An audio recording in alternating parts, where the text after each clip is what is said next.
Hi, it's Darlene Nixon and I'm in my studio on the torch today. What fun is that?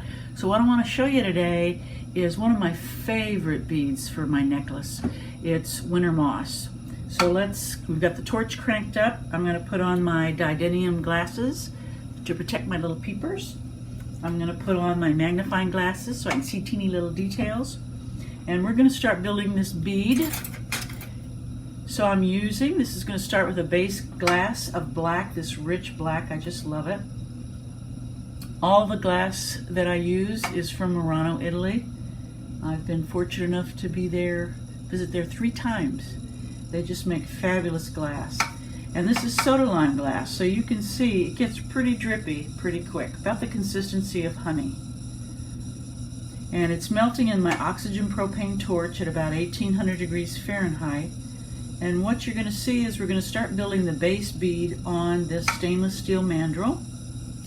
I've put clay on the very tips of the mandrel so that the glass later will slide right off. The clay will loosen and the glass will slide off. So let's start putting some of this yummy black glass on our mandrel. And as I said, it's just the consistency of honey. The good news when it's this molten and this consistency is you can pretty much get a round bead just with gravity. So I'm slowly turning this steel rod, this mandrel in my hand,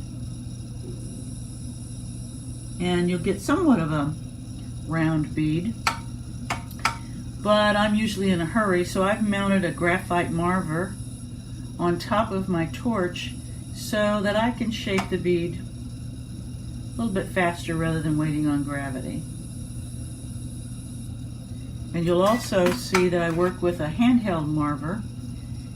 This is also graphite, so I can use it to help me shape my bead, make sure it's even on both sides. Another kind of marver that I use is a brass marver. The brass, I don't use that often, but when I do use it, it's going to be, once I put a design on the bead, if the glass is moving a little more than I want it to, I want to secure that design, I'll touch the brass marver to the glass. It's cold, so it chills that glass really quickly and stops the glass from moving and keeps my design intact. It also kind of shocks the glass a little bit, so I have to reheat it a little bit. All right, we've got our basic glass. Now what I'm going to show you, I'm going to save this glass for just a second in the kiln because it needs to stay hot. We've got to make a design on this bead. So I'm going to pop it in here to keep the base bead hot while we pull a stringer. So part of the design in this winter moss necklace is green because winter moss here is luscious green. This is more of a lime green, and you're going to see how it changes color. Here in the winter, there's just green moss everywhere. On the San Juan Island, it's wet during the winter, and the moss is just everywhere. I just love it. So that's how I came up with this idea of the winter moss necklace. So now again, we have the hot molten glass, and what I'm going to do is pull this to a thin piece of glass that I can decorate with. And however fast you pull it is going to be how wide your stringer is going to be. So I'm pulling slowly because I want a small piece of stringer. But you'll also see with this soda lime glass, it chills and stiffens up pretty quickly. There, it's already stiff. So what I'm going to do is cut the end off that was a little bulbous for us, and then save this stringer for use in our decorating. So there's our stringer. Now let's go back and get our basic glass bead and start decorating. The kiln is about 945 degrees, which keeps our glass warm, and at 945 it doesn't change its shape because we're melting it at 1800 here. So we're going to begin to build our design for our winter moss necklace. and I'm going to pick up a stringer that I made previously that's cooled down. This one's still a little hot. And we're going to start building our design on the bead. One of the critical things when you build your design is you get one shot at getting that glass on there. So preparing ahead of time and thinking about where you're going to place the glass is important. Once it's on there, it's on there. So what I'm doing is placing this lime green glass, little dots on each side of the black. So you can see they're just alternating on the black. What I'm going to do now is I'm going to center my flame right in the middle of the bead. Glass moves where the heat is. And so the movement is going to begin to create the design I want in this bead.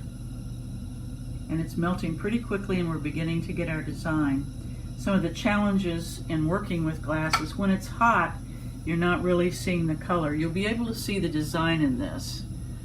And the color is going to come back in a minute. But you can see how both sides of the glass move towards each other. We're going to add a little bit of black to begin to create the layers of color. So we started with a black base, then we did the green, and now we're going to do a little black on top of it. So I'm building my design. Over time, to create winter moss, it's layers and layers of glass.